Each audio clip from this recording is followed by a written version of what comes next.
But such a great soul is rarely seen. Only the Mahatmas can understand that the Supreme Lord is the primeval cause of all creations.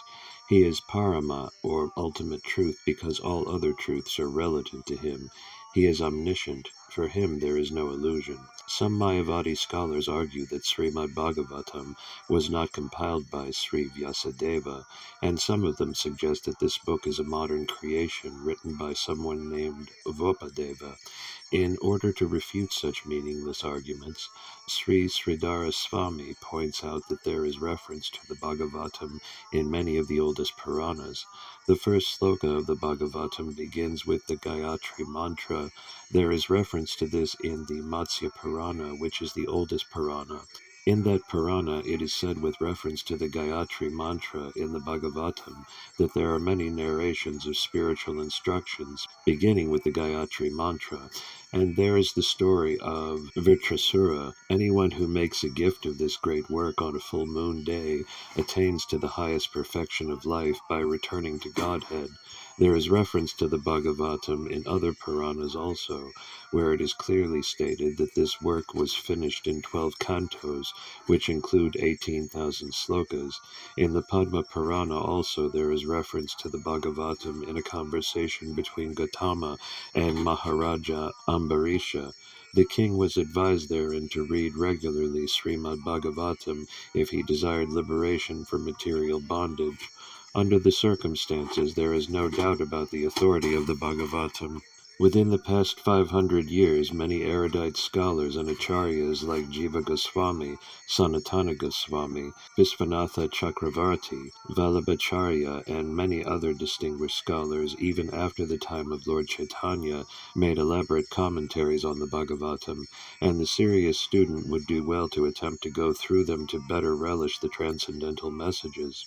Srila Vishvanatha Chakravarti Thakura specifically deals with the original and pure sex psychology, adirasa, devoid of all mundane inebriety. The whole material creation is moving under the principle of sex life. In modern civilization, sex life is the focal point for all activities. Wherever one turns his face, he sees sex life predominant. Therefore, sex life is not unreal. Its reality is experienced in the spiritual world. The material sex life is but a perverted reflection of the original fact. The original fact is in the absolute truth, and thus the absolute truth cannot be impersonal. It is not possible to be impersonal and contain pure sex life. Consequently, the impersonalist philosophers have given indirect impetus to the abominable mundane sex life, because they have overstressed the impersonality of the ultimate truth. Consequently, man without information of the actual spiritual form of sex has accepted perverted material sex life as the all-in-all. There is a distinction between sex life in the diseased material condition and the spiritual sex life. This Srimad Bhagavatam will gradually elevate the unbiased reader to the highest perfectional stage of transcendence. It will enable him to transcend the three modes of material activities, fruitive actions, speculative philosophy, and worship of functional deities as inculcated in Vedic verses. Text 2. Completely rejecting all religious activities which are materially motivated, this Bhagavata Purana propounds the highest truth, which is understandable by those devotees who are fully pure in heart. The highest truth is reality distinguished from illusion for the welfare of all. Such truth uproots the threefold miseries. This beautiful Bhagavatam, compiled by the great sage Vyasadeva in his maturity, is sufficient in itself for God realization. What is the need of any other scripture? As soon as one attentively and submissively hears the message of Bhagavatam, by this culture of knowledge the Supreme Lord is established within his heart. Purport. Religion includes four primary subjects, namely pious activities, economic development, satisfaction of the senses, and finally liberation from material bondage. Irreligious life is a barbarous condition. Indeed, human life begins when religion begins. Eating, sleeping, fearing, and mating are the four principles of animal life. These are common both to animals and to human beings. But religion is the extra function of the human being. Without religion, human life is no better than animal life. Therefore, in human societies, there is some form of religion which aims at self-realization and which makes reference to man's eternal relationship with God.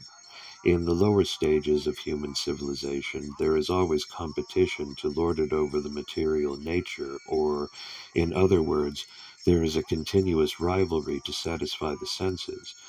Driven by such consciousness, man turns to religion. He thus performs pious activities or religious functions in order to gain something material. But if such material gains are obtainable in other ways, then so-called religion is neglected. This is the situation in modern civilization. Man is thriving economically, so at present he is not interested in religion. Churches, mosques, or temples are now practically vacant. Men are more interested in factories, shops, and cinemas than in religious places which are erected by their forefathers. This practically proves that religion is performed for some economic gains. Economic gains are needed for sense gratification. Often, when one is baffled in this pursuit of sense gratification, he takes to salvation and tries to become one with the Supreme Lord. Consequently, all these states are simply different types of sense gratification. In the Vedas, the above-mentioned four activities are prescribed in the regulative way so that there will not be any undue competition for sense gratification. But Srimad Bhagavatam is transcendental to all these sense gratificatory activities. It is purely transcendental literature which can be understood only by the pure devotees of the Lord who are transcendental to competitive sense gratification. In the material world, there is keen competition between animal and animal, man and man, community and community, nation and nation. But the devotees of the Lord rise above such competitions. They do not compete with the materialist because they are on the path back to Godhead, where life is eternal and blissful. Such transcendentalists are non-envious and pure in heart. In the material world, everyone is envious of everyone else, and therefore there is competition. But the transcendental devotees of the Lord are not only free from material envy, but are well-wishers to everyone, and they strive to establish a competitionless society with God in the center. The contemporary socialist conception of a competitionless society is artificial because in the socialist state there is competition for the post of dictator. From the point of view of the Vedas, or from the point of view of common human activities, sense gratification is the basis of material life. There are three paths mentioned in the Vedas. One involves fruitive activities to gain promotion to better planets. Another involves worshipping different demigods for promotion to the planets of the demigods. And another involves realizing the absolute truth and his impersonal feature and becoming one with him. The impersonal aspect of the absolute truth is not the highest. Above the impersonal feature is the Paramatma feature, and above this is the personal feature of the absolute truth, or Bhagavan. Srimad Bhagavatam gives information about the absolute truth in his personal feature. It is higher than impersonalist literatures and higher than the Jnanakanda division of the Vedas. It is even higher than the Karmakanda division and even higher than the Upasanakanda division because it recommends the worship of the Supreme Personality of Godhead, Lord Sri Krishna. In the Karmakanda, there is competition to reach heavenly planets for better sense gratification, and there is similar competition in the Jnanakanda and the Upasanakanda. The Srimad Bhagavatam is superior to all of these because it aims at the supreme truth, which is the substance or the root of all categories. From Srimad Bhagavatam, one can come to know the substance as well as the categories. The substance is the absolute truth, the Supreme Lord, and all emanations are relative forms of energy. Nothing is apart from the substance, but at the same time the energies are different from the substance. This conception is not contradictory. Srimad Bhagavatam explicitly promulgates this simultaneously one and different philosophy of the Vedanta Sutra, which begins with the Janmati Asya Sutra. This knowledge that the energy of the Lord is simultaneously one with and different from the Lord is an answer to the mental speculator's attempt to establish the energy as absolute. When this knowledge is factually understood, one sees the conceptions of monism and dualism to be imperfect. Development of this transcendental consciousness, grounded in the conception of simultaneously one and different, leads one immediately to the stage of freedom from the threefold miseries. The threefold miseries are 1. Those miseries which arise from the mind and body; 2. Those miseries inflicted by other living beings; and 3. Those miseries arising from natural catastrophes over which one has no control. Srimad Bhagavatam begins with the surrender of the devotee unto the Absolute Person. The devotee is fully aware that he is one with the Absolute, and at the same time in the eternal position of servant to the Absolute. In the material conception, one falsely thinks himself the lord of all he surveys, and therefore he is always troubled by the threefold miseries of life. But as soon as one comes to know his real position as transcendental servant, he at once becomes free from all miseries. As long as the living entity is trying to master material nature, there is no possibility of his becoming servant of the Supreme. Service to the Lord is rendered in pure consciousness of one's spiritual identity. By service, one is immediately freed by material encumbrances. Over and above this, Srimad Bhagavatam is a personal commentation on the Vedanta Sutra by Sri Vyasadeva. It was written in the maturity of his spiritual life through the mercy of Narada. Sri Vyasadeva is the authorized incarnation of Narayana, the personality of Godhead. Therefore, there is no question as to his authority. He is the author of all other Vedic literatures, yet he recommends the study of Srimad Bhagavatam above all others. In other Puranas, there are different methods set forth by which one can worship the demigods, but in the Bhagavatam only the Supreme Lord is mentioned. The Supreme Lord is the total body, and the demigods are the different parts of that body. Consequently, by worshipping the Supreme Lord, one does not need to worship the demigods. The Supreme Lord becomes fixed in the heart of the devotee immediately. Lord Chaitanya Mahaprabhu has recommended the Srimad Bhagavatam as the spotless Purana and distinguishes it from all other Puranas. The proper method for receiving this transcendental message is to hear it submissively. A challenging attitude cannot help one realize this transcendental message. One particular word is used herein for proper guidance. This word is susrushu. One must be anxious to hear this transcendental message. The desire to sincerely hear is the first qualification. Less fortunate persons are not at all interested in hearing this Srimad Bhagavatam. The process is simple, but the application is difficult. Unfortunate people find enough time to hear idle social and political conversations, but when invited to attend a meeting of devotees to hear Srimad Bhagavatam, they suddenly become reluctant. Sometimes professional readers of the Bhagavatam immediately plunge into the confidential topics of the pastimes of the Supreme Lord, which they seemingly interpret as sex literature. The Srimad Bhagavatam is meant to be heard from the beginning. Those who are fit to assimilate this work are mentioned in this sloka. One becomes qualified to hear Srimad Bhagavatam after many pious deeds. The intelligent person with thoughtful discretion can be assured by the great sage Vyasadeva that he can realize the Supreme Personality directly by hearing Srimad Bhagavatam. Without undergoing the different stages of realization set forth in the Vedas, one can be lifted immediately to the position of Paramahamsa simply by agreeing to receive this message. Text 3. O expert and thoughtful men, relish Srimad Bhagavatam, the mature fruit of the desire tree of Vedic literatures. It emanated from the lips of Sri Sukadeva Goswami. Therefore this fruit has become even more tasteful, although its nectarian juice was already relishable for all, including liberated souls. Purport. In the two previous slokas it has been definitely proved that the Srimad Bhagavatam is the sublime literature which surpasses all other Vedic scriptures due to its transcendental qualities. It is transcendental to all mundane activities and mundane knowledge. In this sloka it is stated that Srimad Bhagavatam is not only a superior literature, but is the ripened fruit of all Vedic literatures. In other words, it is the cream of all Vedic knowledge. Considering all this, patient and submissive hearing is definitely essential. With great respect and attention, one should receive the message and lessons imparted by the Srimad Bhagavatam.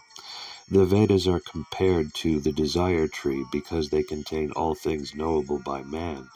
They deal with mundane necessities as well as spiritual realization. The Vedas contain regulated principles of knowledge covering social, political, religious, economic, military, medicinal, chemical, physical, and metaphysical subject matter, and all that may be necessary to keep the body and soul together. Above and beyond all this are specific directions for spiritual realization. Regulated knowledge involves a gradual raising of the living entity to the spiritual platform, and the highest spiritual realization is knowledge that the personality of Godhead is the reservoir of all spiritual tastes or rasas. Every living entity, beginning from Brahma, the firstborn living being within the material world, down to the insignificant ant, desires to relish some sort of taste derived from sense perceptions. These sensual pleasures are technically called rasas. Such rasas are of different varieties. In the revealed scriptures, the following 12 varieties of rasas are enumerated.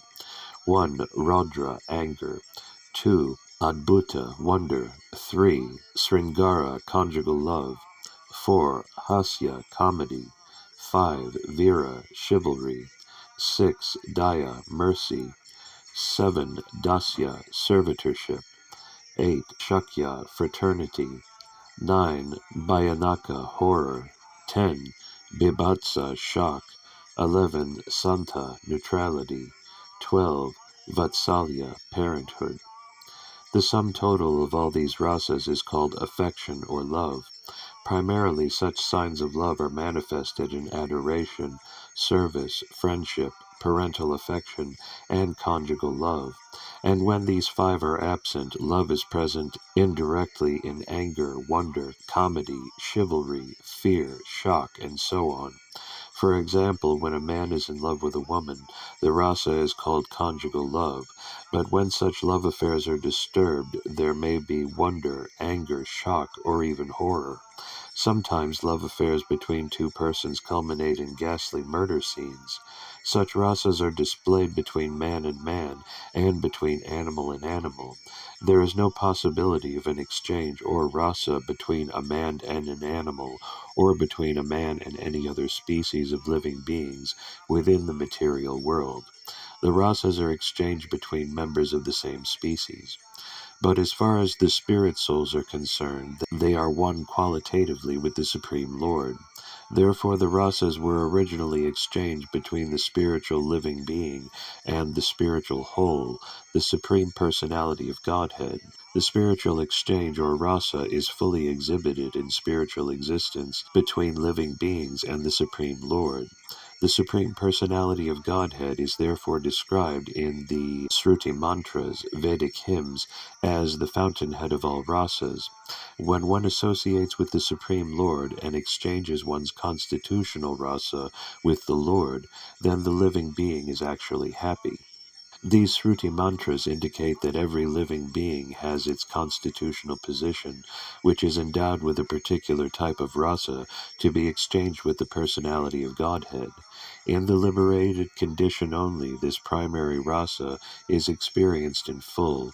In the material existence, the rasa is experienced in the perverted form, which is temporary, and thus the rasas of the material world are exhibited in the material form of raudra, anger, and so on. Therefore, one who attains full knowledge of these different rasas, which are the basic principles of activities, can understand the false representations of the original rasas, which are reflected in the material world. The learned scholar seeks to relish the real rasa in the spiritual form. In the beginning he desires to become one with the Supreme. Thus less intelligent transcendentalists cannot go beyond this conception of becoming one with the spirit whole, without knowing of the different rasas. In this sloka, it is definitely stated that spiritual rasa, which is relished even in the liberated stage, can be experienced in the literature of the Srimad Bhagavatam due to its being the ripened fruit of all Vedic knowledge. By submissively hearing this transcendental literature, one can attain the full pleasure of his heart's desire, but one must be very careful to hear the message from the right source. Srimad Bhagavatam is exactly received from the right source. It was brought by Narada Muni from the spiritual world and given to his disciple Sri Vyasadeva. The latter in turn delivered the message to his son, Srila Sukadeva Goswami, and Srila Sukadeva Goswami delivered the message to Maharaja Parikshit just 7 days before the king's death. Srila Sukadeva Goswami was a liberated soul from his very birth. He was liberated even in the womb of his mother, and he did not undergo any sort of spiritual training after his birth. At birth no one is qualified, neither in the mundane nor in the spiritual sense, but Sri Sukadeva Goswami, due to his being a perfectly liberated soul, did not have to undergo an evolutionary process for spiritual realization. Yet despite his being a completely liberated person, situated in the transcendental position above the three material modes, he was attracted to this transcendental rasa of the Supreme Personality of Godhead, who is adored by liberated souls who sing Vedic hymns. The Supreme Lord's pastimes are more attractive to liberated souls than to mundane people. He is of necessity not impersonal because it is only possible to carry on transcendental rasa with a person. In the Srimad Bhagavatam, the transcendental pastimes of the Lord are narrated, and the narration is systematically depicted by Srila Sukadeva Goswami. Thus the subject matter is appealing to all classes of persons, including those who seek liberation and those who seek to become one with the Supreme Whole. In Sanskrit, the parrot is also known as suka. When a ripened fruit is cut by the red beaks of such birds, its sweet flavor is enhanced. The Vedic fruit, which is mature and ripe in knowledge, is spoken through the lips of Srila Sukadeva Goswami, who is compared to the parrot, not for his ability to recite the Bhagavatam exactly as he heard it from his learned father, but for his ability to present the work in a manner that would appeal to all classes of men. The subject matter is so presented through the lips of Srila Sukadeva Goswami that any sincere listener that hears submissively can at once relish transcendental tastes, which are distinct from the perverted tastes of the material world. The ripened fruit is not dropped all of a sudden from the highest planet of Krishnaloka. Rather, it has come down carefully through the chain of disciplic succession, without change or disturbance. Foolish people who are not in the transcendental disciplic succession commit great blunders by trying to understand the highest transcendental rasa, known as the rasa dance, without following in the footsteps of Sukadeva Goswami, who presents this fruit very carefully by stages of transcendental realization. One should be intelligent enough to know the position of Srimad Bhagavatam by considering personalities like Sukadeva Goswami, who deals with the subject so carefully. This process of disciplic succession of the Bhagavata school suggests that in the future also Srimad Bhagavatam has to be understood from a person who is factually a representative of Srila Sukadeva Goswami. A professional man who makes a business out of reciting the Bhagavatam illegally is certainly not a representative of Sukadeva Goswami. Such a man's business is only to earn his livelihood. Therefore one should refrain from hearing the lectures of such professional men. Such men usually go to the most confidential part of the literature without undergoing the gradual process of understanding this grave subject. They usually plunge into the subject matter of the rasa dance, which is misunderstood by the foolish class of men. Some of them take this to be immoral, while others try to cover it up by their own stupid interpretations. They have no desire to follow in the footsteps of Srila Sukadeva Goswami. One should conclude, therefore, that the serious student of the rasa should receive the message of Bhagavatam in the chain of disciplic succession from Srila Sukadeva Goswami, who describes the Bhagavatam from its very beginning, and not whimsically to satisfy the mundaner who has very little knowledge in transcendental science. Srimad Bhagavatam is so carefully presented that a sincere and serious person can at once enjoy the ripened fruit of Vedic knowledge simply by drinking the nectarian juice through the mouth of Sukadeva Goswami or his bona fide representative. Text 4. Once in a holy place in the forest of Naimisaranya, great sages headed by the sage Sanaka assembled to perform a great 1,000-year sacrifice for the satisfaction of the Lord and his devotees. Purport. The prelude of the Srimad Bhagavatam was spoken in the previous 3 slokas. Now the main topic of this great literature is being presented. Srimad Bhagavatam, after its first recitation by Srila Sukadeva Goswami, was repeated for the second time at Naimisaranya. In the Vayavya Tantra, it is said that Brahma, the engineer of this particular universe, contemplated a great wheel which could enclose the universe. The hub of this great circle was fixed at a particular place known as Naimisaranya. Similarly, there is another reference to the forest of Naimisaranya in the Varaha Purana, where it is stated that by performance of sacrifice at this place, the strength of demoniac people is curtailed. Thus, Brahmanas prefer Naimisaranya for such sacrificial performances. The devotees of Lord Vishnu offer all kinds of sacrifices for his pleasure. The devotees are always attached to the service of the Lord, whereas fallen souls are attached to the pleasures of material existence.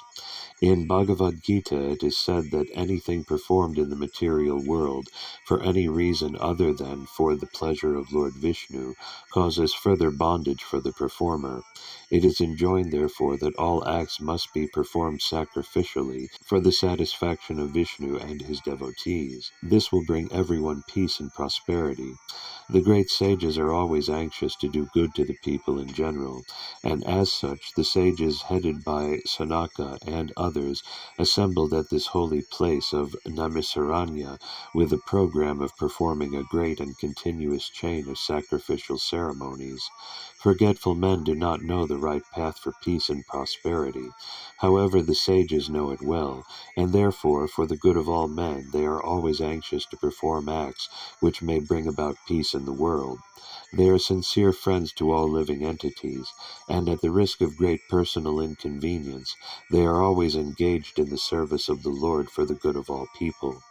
Lord Vishnu is just like a great tree, and all others, including the demigods, men, siddhas, charanas, vidyadharas, and other living entities, are like branches, twigs, and leaves of that tree. By pouring water on the root of the tree, all the parts of the tree are automatically nourished. Only those branches and leaves which are detached cannot be so satisfied. Detached branches and leaves dry up gradually, despite all watering attempts. Similarly, human society, when it is detached from the personality of Godhead, like detached branches and leaves, is not capable of being watered, and one attempting to do so is simply wasting his energy and resources. The modern materialistic society is detached from its relation to the Supreme Lord, and all its plans which are being made by atheistic leaders are sure to be baffled at every step, yet they do not wake up to this. In this age, the congregational chanting of the holy names of the Lord is the prescribed method for waking up. The ways and means are most scientifically presented by Lord Sri Chaitanya Mahaprabhu, and intelligent persons may take advantage of his teachings in order to bring about real peace and prosperity. Srimad Bhagavatam is also presented for the same purpose, and this will be explained more specifically later in the text. Text 5. One day, after finishing their morning duties by burning a sacrificial fire and offering a seat of esteem to Srila Sutta Goswami, the great sages made inquiries with great respect about the following matters. Purport. Morning is the best time to hold spiritual services. The great sages offered the speaker of the Bhagavatam an elevated seat of respect called the Vyasasana, or the seat of Sri Vyasadeva. Sri Vyasadeva is the original spiritual preceptor for all men, and all other preceptors are considered to be his representatives. A representative is one who can exactly present the viewpoint of Sri Vyasadeva. Sri Vyasadeva impregnated the message of Bhagavatam into Srila Sukadeva Goswami, and Sri Suta Goswami heard it from him, Sri Sukadeva Goswami. All bona fide representatives of Sri Vyasadeva in the chain of disciplic succession are to be understood to be Goswamis. These Goswamis restrain all their senses, and they stick to the path made by the previous acharyas. The Goswamis do not deliver lectures on the Bhagavatam capriciously, rather they execute their services most carefully, following their predecessors who delivered the spiritual message unbroken to them. Those who listen to the Bhagavatam may put questions to the speaker in order to elicit the clear meaning, but this should not be done in a challenging spirit. One must submit questions with a great regard for the speaker and the subject matter. This is also the way recommended in Bhagavad Gita. One must learn the transcendental subject by submissive oral reception from the right sources. Therefore these sages addressed the speaker Suta Goswami with respect. Text 6. The sages said, "Respected Suta Goswami, you are completely free from all vice. You are well versed in all the scriptures famous for religious life, and in the Puranas and the histories as well, for you have gone through them under proper guidance and have also explained them." Purport. A Goswami, or the bona fide representative of Sri Vyasadeva, must be free from all kinds of vices. The four major vices of Kali Yuga are 1. Illicit connection with women, 2. Animal slaughter, 3. Intoxication, 4. Speculative gambling of all sorts. A Goswami must be free from all these vices before he can dare sit on the Vyasasana. No one should be allowed to sit on the Vyasasana who is not spotless in character, and who is not freed from the above-mentioned vices. He not only should be freed from all such vices, but must also be well versed in all revealed scriptures or in the Vedas. The Puranas are also parts of the Vedas, and histories like the Mahabharata or Ramayana are also parts of the Vedas. The Acharya or the Goswami must be well acquainted with all these literatures. To hear and explain them is more important than reading them. One can assimilate the knowledge of the revealed scriptures only by hearing and explaining. Hearing is called Sravana, and explaining is called Kirtana. The two processes of Sravana and Kirtana are of primary importance to progressive spiritual life. Only one who has properly grasped the transcendental knowledge from the right source by submissive hearing can properly explain the subject. Text 7. Being the eldest learned Vedantist, O Suta Goswami, you are acquainted with the knowledge of Vyasadeva, who is the incarnation of Godhead, and you also know other sages who are fully versed in all kinds of physical and metaphysical knowledge. Purport. Srimad Bhagavatam is a natural commentation on the Brahma Sutra, or the Badarayani Vedanta Sutras. It is called natural because Vyasadeva is author of both the Vedanta Sutras and Srimad Bhagavatam, or the essence of all Vedic literatures. Besides Vyasadeva, there are other sages who are the authors of 6 different philosophical systems, namely Gautama, Kanada, Kapila, Patanjali, Jaimini, and Astavakra. Theism is explained completely in the Vedanta Sutra, whereas in other systems of philosophical speculations, practically no mention is given to the ultimate cause of all causes. One can sit on the Vyasasana only after being conversant in all systems of philosophy, so that one can present fully the theistic views of the Bhagavatam in defiance of all other systems. Srila Suta Goswami was the proper teacher, and therefore the sages at Namisaranya elevated him to the Vyasasana. Srila Vyasadeva is designated herein as the personality of Godhead, because he is the authorized empowered incarnation. Text 8. And because you are submissive, your spiritual masters have endowed you with all the favors bestowed upon a gentle disciple. Therefore you can tell us all that you have scientifically learned from them. Purport: the secret of success in spiritual life is in satisfying the spiritual master, and thereby getting his sincere blessings.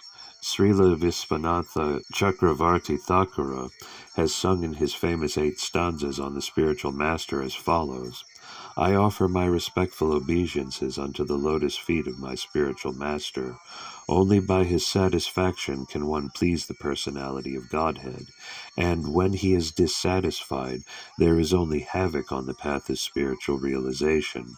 It is essential, therefore, that a disciple be very much obedient and submissive to the bona fide spiritual master.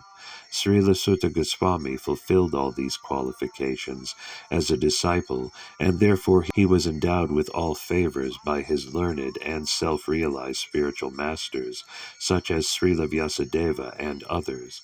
The sages of Naimisaranya were confident that Srila Sutta Goswami was bona fide. Therefore they were anxious to hear from him. Text 9. Please, therefore, being blessed with many years, explain to us in an easily understandable way what you have ascertained to be the absolute and ultimate good for the people in general. Purport: in Bhagavad Gita, worship of the Acharya is recommended. The Acharyas and Goswamis are always absorbed in thought of the well-being of the general public, especially their spiritual well-being. Spiritual well-being is automatically followed by material well-being. The Acharyas therefore give directions in spiritual well-being for people in general. Foreseeing the incompetencies of the people in this age of Kali, or the iron age of quarrel, the sages requested that Sutta Goswami give a summary of all revealed scriptures, because the people of this age are condemned in every respect.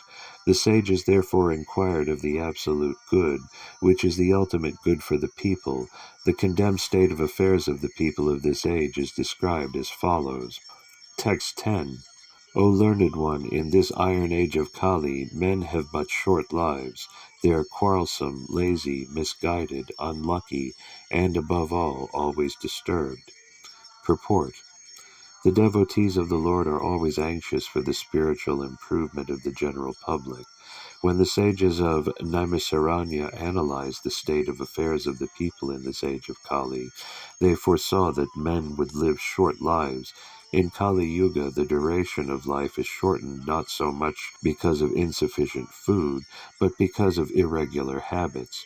By keeping regular habits and eating simple food, any man can maintain his health. Overeating, over-sense gratification, over-dependence on another's mercy, and artificial standards of living sap the very vitality of human energy. Therefore the duration of life is shortened.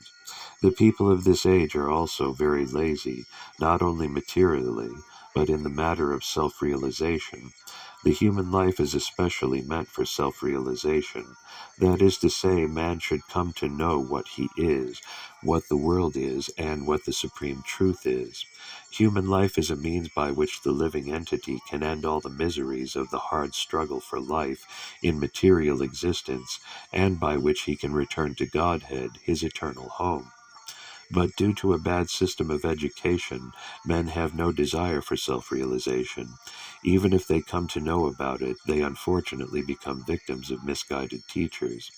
In this age, men are victims not only of different political creeds and parties, but also of many different types of sense-gratificatory diversions, such as cinemas, sports, gambling, clubs, mundane libraries, bad association, smoking, drinking, cheating, pilfering, bickerings, and so on. Their minds are always disturbed and full of anxieties due to so many different engagements. In this age, many unscrupulous men manufacture their own religious faiths, which are not based on any revealed scriptures, and very often people who are addicted to sense gratification are attracted by such institutions. Consequently, in the name of religion, so many sinful acts are being carried on that the people in general have neither peace of mind nor health of body. The student brahmachari communities are no longer being maintained, and householders do not observe the rules and regulations of the Grihastha ashrama. Consequently, the so-called vanaprasthas and sannyasis who come out of such grihastha ashramas are easily deviated from the rigid path. In the Kali Yuga, the whole atmosphere is surcharged with faithlessness.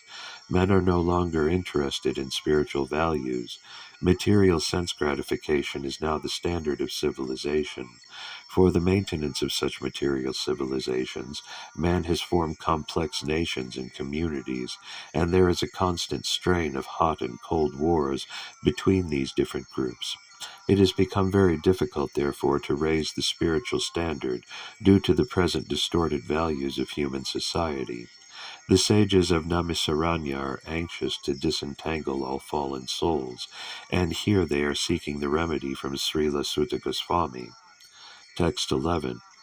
There are many varieties of scriptures, and in all of them there are many prescribed duties, which can be learned only after many years of study in their various divisions. Therefore, O sage, please select the essence of all these scriptures, and explain it for the good of all living beings, that by such instruction their hearts may be fully satisfied. Purport: Atma, or self, is distinguished from matter and material elements. It is spiritual in constitution, and thus it is never satisfied by any amount of material planning. All scriptures and spiritual instructions are meant for the satisfaction of this self, or Atma. There are many varieties of approaches which are recommended for different types of living beings in different times and at different places. Consequently, the numbers of revealed scriptures are innumerable. There are different methods and prescribed duties recommended in these various scriptures.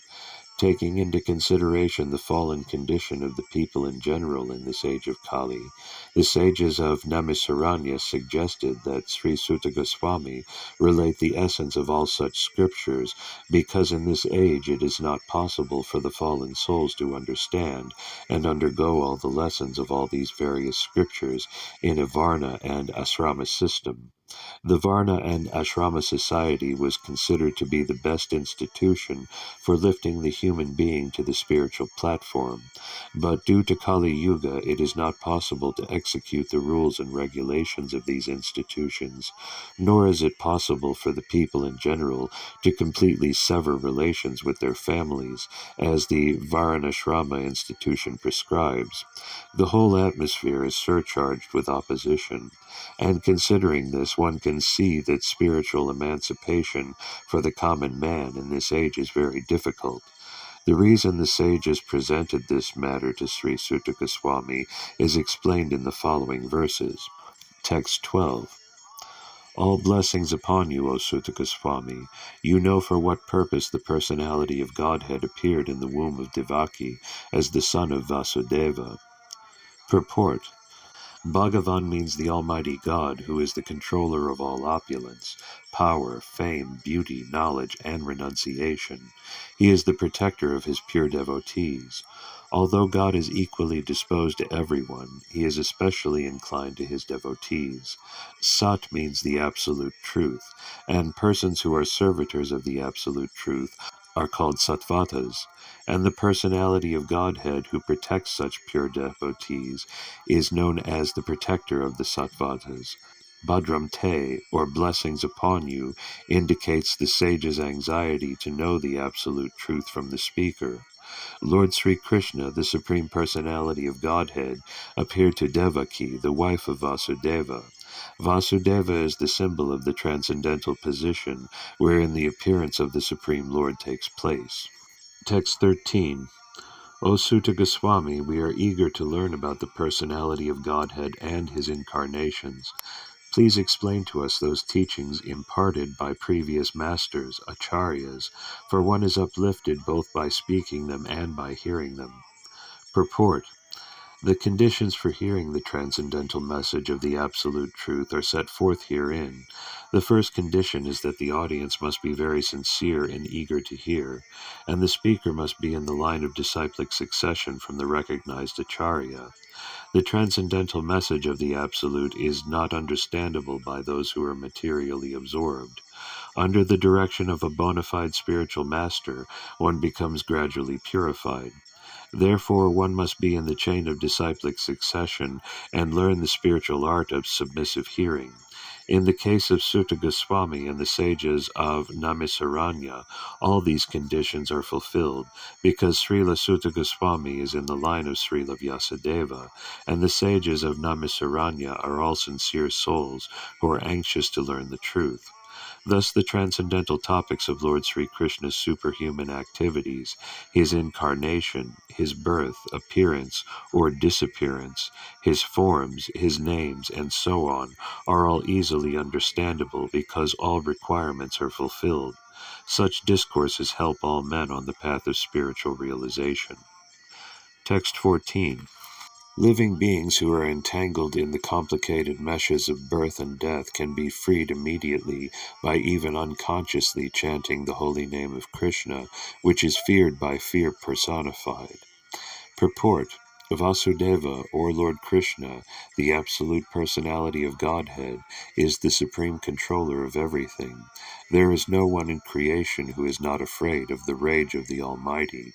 Great Asuras like Ravana, Hiranyakasipu, Kamsa, and others who were very powerful living entities were all killed by the personality of Godhead, and the Almighty Vasudeva has empowered his name with the powers of his personal self.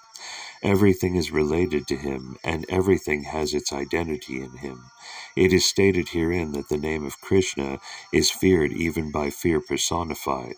This indicates that the name of Krishna is non-different from Krishna. Therefore, the name of Krishna is as powerful as Lord Krishna himself. There is no difference at all. Anyone, therefore, can take advantage of the holy names of Lord Sri Krishna, even in the midst of greatest dangers. The transcendental name of Krishna, even though uttered unconsciously or by force of circumstances, can help one obtain freedom from the hurdle of birth and death. Text 15. O Sutta, whose great sages who have completely taken shelter of the lotus feet of the Lord can at once sanctify those who come in touch with them, whereas the waters of the Ganges can sanctify only after prolonged use. Purport: Pure devotees of the Lord are more powerful than the waters of the sacred river Ganges. One can derive spiritual benefit out of prolonged use of the Ganges waters, but one can be sanctified at once by the mercy of a pure devotee of the Lord.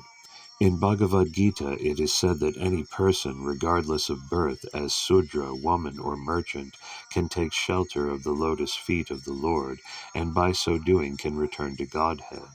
To take shelter of the lotus feet of the Lord means to take shelter of the pure devotees. The pure devotees whose only business is serving are honored by the names Prabhupada and Vishnupada, which indicates such devotees to be the representatives of the lotus feet of the Lord. Anyone, therefore, who takes shelter of the lotus feet of a pure devotee by accepting the pure devotee as his spiritual master can be at once purified. Such devotees of the Lord are honored equally with the Lord, because they are engaged in the most confidential service of the Lord, for they deliver out of the material world the fallen souls from the Lord who wants to return home, back to Godhead. Such pure devotees are better known as vice lords, according to revealed scriptures. The sincere disciple of the pure devotee considers the spiritual master equal to the Lord, but always considers himself to be a humble servant of the Lord. This is the pure devotional path. Text 16. Who is there desiring deliverance from the vices of the age of quarrel? Who is not willing to hear the virtuous glories of the Lord? Purport: The age of Kali is the most condemned age due to its quarrelsome features. Kali Yuga is so saturated with vicious habits that there is a great fight at the slightest misunderstanding. Those who are engaged in the pure devotional service of the Lord, who are without any desire for self-aggrandizement, and who are freed from the effects of fruitive actions and dry philosophical speculations, are capable of getting out of the estrangements of this complicated age. The leaders of the people are very much anxious to live in peace and friendship, but they have no information of the simple method of hearing the glories of the Lord. On the contrary, such leaders are opposed to the propagation of the glories of the Lord. In other words, the foolish leaders want to completely deny the existence of the Lord. In the name of the secular state, such leaders are enacting various plans every year. But by the insurmountable intricacies of the material nature of the Lord, all these plans for progress are being constantly frustrated. They have no eyes to see that their attempts at peace and friendship are failing. But here is the hint to get over the hurdle. If we want actual peace, we must open the road to understanding of the Supreme Lord Krishna and glorify him for his virtuous activities as they are depicted in the pages of Srimad Bhagavatam. Text 17. His transcendental acts are magnificent and gracious, and great learned sages like Narada sing of them. Please therefore speak to us who are eager to hear about the adventures he performs in his various incarnations. Purport. The personality of Godhead is never inactive, as some less intelligent persons suggest. His works are magnificent and magnanimous. His creations, both material and spiritual, are all wonderful and contain all variegatedness. They are described nicely by such liberated souls as Srila Narada, Vyasa, Valmiki, Devala, Asita, Madhva, Sri Chaitanya, Ramanuja, Vishnu Swami, Numbarka, Sridhara, Vishvanatha, Baladeva, Bhaktivedanta, Siddhanta Sarasvati, and many other learned and self-realized souls. These creations, both material and spiritual, are full of opulence, beauty, and knowledge, but the spiritual realm is more magnificent due to its being full of knowledge, bliss, and eternity. The material creations are manifested for some time as perverted shadows of the spiritual kingdom, and can be likened to cinemas. They attract people of less intelligent caliber who are attracted by false things. Such foolish men have no information of the reality, and they take it for granted that the false material manifestation is the all in all.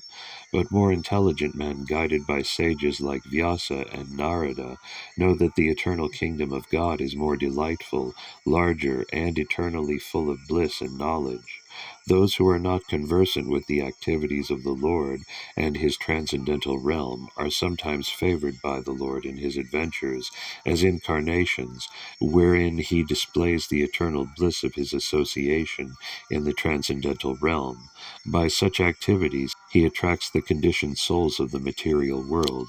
Some of these conditioned souls are engaged in the false enjoyment of material senses, and others in simply negating their real life in the spiritual world.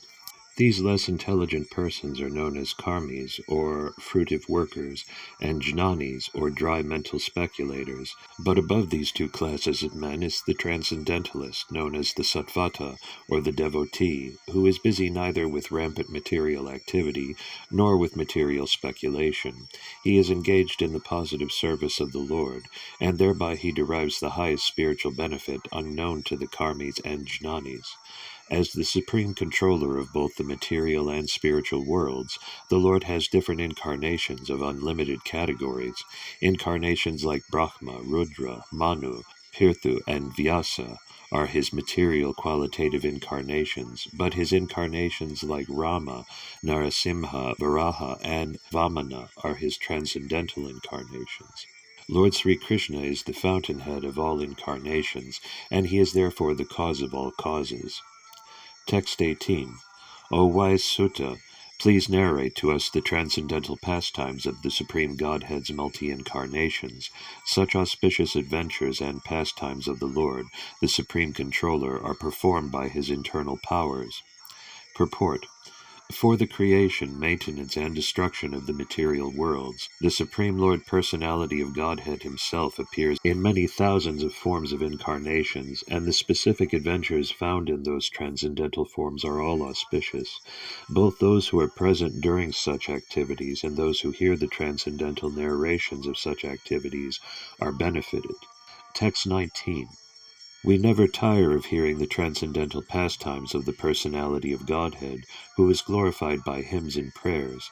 Those who have developed a taste for transcendental relationships with him relish hearing of his pastimes at every moment. Purport. There is a great difference between mundane stories, fiction, or history, and the transcendental pastimes of the Lord. The histories of the whole universe contain references to the pastimes of the incarnations of the Lord. The Ramayana, the Mahabharata, and the Puranas are histories of bygone ages, recorded in connection with the pastimes of the incarnations of the Lord, and therefore remain fresh even after repeated readings. For example, anyone may read Bhagavad Gita or the Srimad Bhagavatam repeatedly throughout his whole life, and yet find in them new light of information. Mundane news is static, whereas transcendental news is dynamic, inasmuch as the spirit is dynamic and matter is static. Those who have developed a taste for understanding the transcendental subject matter are never tired of hearing such narrations. One is quickly satiated by mundane activities, but no one is satiated by transcendental or devotional activities. Uttama Sloka indicates that literature which is not meant for nescience. Mundane literature is in the mode of darkness or ignorance, whereas transcendental literature is quite different. Transcendental literature is above the mode of darkness, and its light becomes more luminous with progressive reading and realization of the transcendental subject matter. The so-called liberated persons are never satisfied by the repetition of the words Aham Brahmasmi. Such artificial realization of Brahman becomes hackneyed, and so to relish real pleasure they turn to the narrations of the Srimad Bhagavatam. Those who are not so fortunate turn to altruism and worldly philanthropy. This means the Mayavada philosophy is mundane, whereas the philosophy of Bhagavad Gita and Srimad Bhagavatam is transcendental. Text 20. Lord Sri Krishna, the personality of Godhead, along with Balarama, played like a human being, and so masked he performed many superhuman acts. Purport. The doctrines of anthropomorphism and zoomorphism are never applicable to Sri Krishna or the personality of Godhead. The theory that a man becomes God by dint of penance and austerities is very much rampant nowadays, especially in India. Since Lord Rama, Lord Krishna, and Lord Chaitanya Mahaprabhu were detected by the sages and saints to be the personality of Godhead, as indicated in revealed scriptures, many unscrupulous men have created their own incarnations. This process of concocting an incarnation of God has become an ordinary business, especially in Bengal. Any popular personality with a few traits of mystic powers will display some feat of jugglery and easily become an incarnation of Godhead by popular vote. Lord Sri Krishna was not that type of incarnation. He was actually the personality of Godhead from the very beginning of his appearance. He appeared before his so-called mother as four-armed Vishnu. Then, at the request of the mother, he became like a human child, and at once left her for another devotee at Gokula, where he was accepted as the son of Nanda Maharaja and Yasodamata. Similarly, Sri Baladeva, the counterpart of Lord Sri Krishna, was also considered a human child born of another wife of Sri Vasudeva.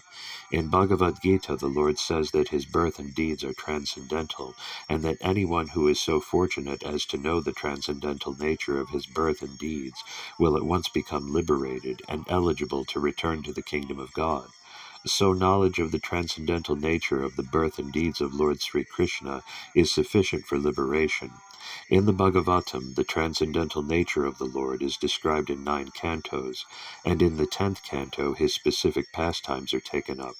All this becomes known as one's reading of this literature progresses. It is important to note here, however, that the Lord exhibited his divinity even from the lap of his mother, that his deeds are all superhuman. He lifted Govardhana Hill at the age of 7, and that all these acts definitely prove him to be actually the Supreme Personality of Godhead. Yet, due to his mystic covering, he was always accepted as an ordinary human child by his so-called father and mother and other relatives. Whenever some Herculean task was performed by him, the father and mother took it otherwise, and they remained satisfied with unflinching filial love for their son. As such, the sages of Naimisaranya describe him as apparently resembling a human being, but actually he is the supreme almighty personality of Godhead. Text 21. Knowing well that the age of Kali has already begun, we are assembled here in this holy place to hear at great length the transcendental message of Godhead, and in this way perform sacrifice. Purport. This age of Kali is not at all suitable for self-realization, as was Satya Yuga, the Golden Age. or Treta, or Dvapara Yugas, the Silver and Copper Ages. For self-realization, the people of Satya Yuga, living a lifetime of 100,000 years, were able to perform prolonged meditation, and in Treta Yuga, when the duration of life was 10,000 years, self-realization was attained by performance of great sacrifice, and in the Dvapara Yuga, when the duration of life was 1,000 years, self-realization was attained by worship of the Lord. But in the Kali Yuga, the maximum duration of life being 100 years only, and that combined with various difficulties, the recommended process of self-realization is that of hearing and chanting of the holy name, fame, and pastimes of the Lord. The sages of Naimisaranya began this process in a place meant specifically for the devotees of the Lord. They prepared themselves to hear the pastimes of the Lord over a period of 1,000 years. By the example of these sages, one should learn that regular hearing and recitation of the Bhagavatam is the only way for self-realization. Other attempts are simply a waste of time, for they do not give any tangible results. Lord Sri Chaitanya Mahaprabhu preached this system of Bhagavata Dharma, and he recommended that all those who were born in India should take the responsibility of broadcasting the messages of Lord Sri Krishna, primarily the message of Bhagavad Gita, and when one is well established in the teachings of Bhagavad Gita, he can take up the study of Srimad Bhagavatam for further enlightenment and self-realization. Text 22. We think that we have met your goodness by the will of Providence, just so that we may accept you as captain of the ship for those who desire to cross the difficult ocean of Kali, which deteriorates all the good qualities of a human being. Purport. The age of Kali is very dangerous for the human being. Human life is simply meant for self-realization, but due to this dangerous age, men have completely forgotten the aim of life. In this age, the lifespan will gradually decrease. People will gradually lose their memory, finer sentiments, strength, and better qualities. A list of the anomalies for this age is given in the 12th canto of this work. And so this age is very difficult for those who want to utilize this life for self-realization. The people are so busy with sense gratification that they completely forget about self-realization. Out of madness, they frankly say that there is no need for self-realization, because they do not realize that this brief life is but a moment on our great journey towards self-realization. The whole system of education is geared to sense gratification, and if a learned man thinks it over, he sees that the children of this age are being intentionally sent to the slaughterhouses of so-called education. Learned men, therefore, must be cautious of this age, and if they at all want to cross over the dangerous ocean of Kali, they must follow the footsteps of the sages of Naimisaranya and accept Sri Suta Goswami or his bona fide representative as the captain of the ship. The ship is the message of Lord Sri Krishna in the shape of Bhagavad Gita or the Srimad Bhagavatam. Text 23. Since Sri Krishna, the Absolute Truth, the Master of all mystic powers, has departed for his own abode, please tell us to whom the religious principles have now gone for shelter. Purport. Essentially, religion is the prescribed codes enunciated by the personality of Godhead himself. Whenever there is gross misuse or neglect of the principles of religion, the Supreme Lord appears himself to restore religious principles. This is stated in Bhagavad Gita.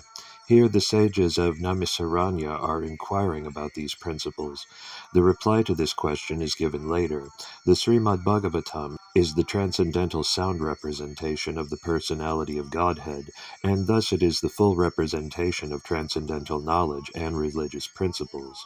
Thus end the Bhaktivedanta purports of the first canto, first chapter of the Srimad Bhagavatam, entitled Questions by the Sages. Chapter 2. Divinity and Divine Service. Text 1.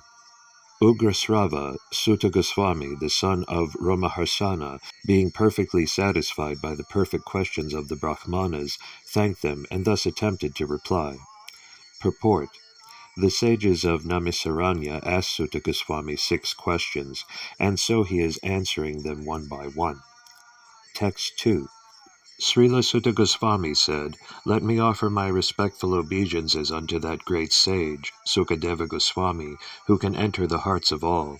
When he went away to take up the renounced order of life, sannyasa, leaving home without undergoing reformation by the sacred thread, or the ceremonies observed by the higher castes, his father, Vyasadeva, fearing separation from him, cried out, 'O my son, indeed, only the trees, which were absorbed in the same feelings of separation, echoed in response to the begrieved father.'" Purport: the institution of Varna and Ashrama prescribes many regulative duties to be observed by its followers. Such duties enjoin that a candidate willing to study the Vedas must approach a bona fide spiritual master and request acceptance as his disciple. The sacred thread is the sign of those who are competent to study the Vedas from the Acharya, or the bona fide spiritual master. Sri Sukadeva Goswami did not undergo such purificatory ceremonies because he was a liberated soul from his very birth. Generally, a man is born as an ordinary being, and by the purificatory processes, he is born for the second time. When he sees a new light and seeks direction for spiritual progress, he approaches a spiritual master for instructions in the Vedas. The spiritual master accepts only the sincere inquirer as his disciple and gives him the sacred thread. In this way, a man becomes twice born, or a jiva. After qualifying as a jiva, one may study the Vedas, and after becoming well versed in the Vedas, one becomes a vipra, or a qualified brahmana, thus realizes the absolute and makes further progress in spiritual life until he reaches the Vaishnava stage. The Vaishnava stage is the postgraduate status of a brahmana. A progressive brahmana must necessarily become a Vaishnava, for a Vaishnava is a self-realized learned brahmana. Srila Sukadeva Goswami was a Vaishnava from the beginning. Therefore, there was no need for him to undergo all the processes of the Varnashrama institution. Ultimately, the aim of Varnashrama Dharma is to turn a crude man into a pure devotee of the Lord, or a Vaishnava. Anyone, therefore, who becomes a Vaishnava, accepted by the first-class Vaishnava, or Uttama Adhikari Vaishnava, is already considered a Brahmana, regardless of his birth or past deeds. Sri Chaitanya Mahaprabhu accepted this principle and recognized Srila Haridasa Thakura as the Acharya of the holy name, although Thakura Haridasa appeared in a Mohammedan family. In conclusion, Srila Sukadeva Goswami was born a Vaishnava, and therefore Brahmanism was included in him. He did not have to undergo any ceremonies.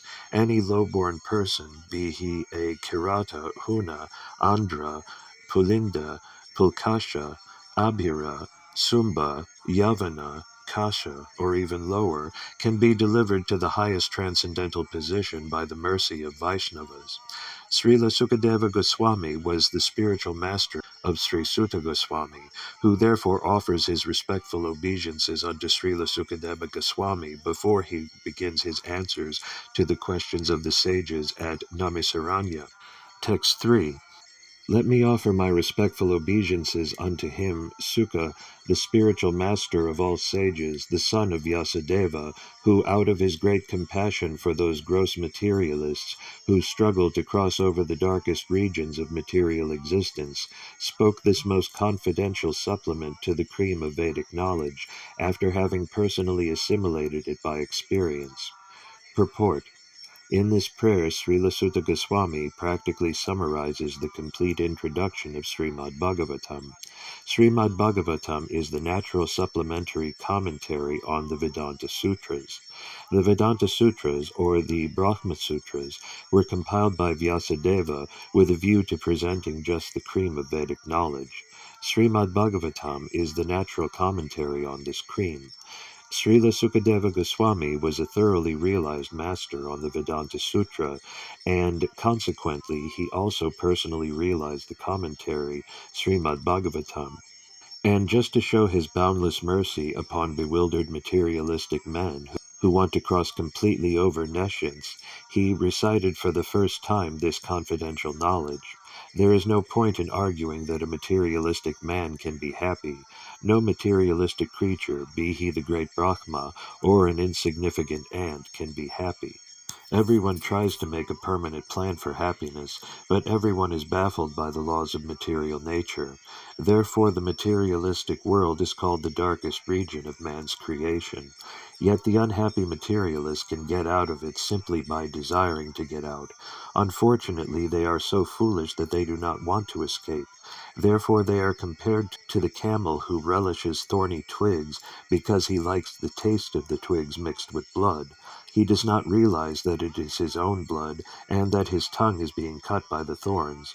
Similarly, to the materialist, his own blood is as sweet as honey, and although he is always harassed by his own material creations, he does not wish to escape.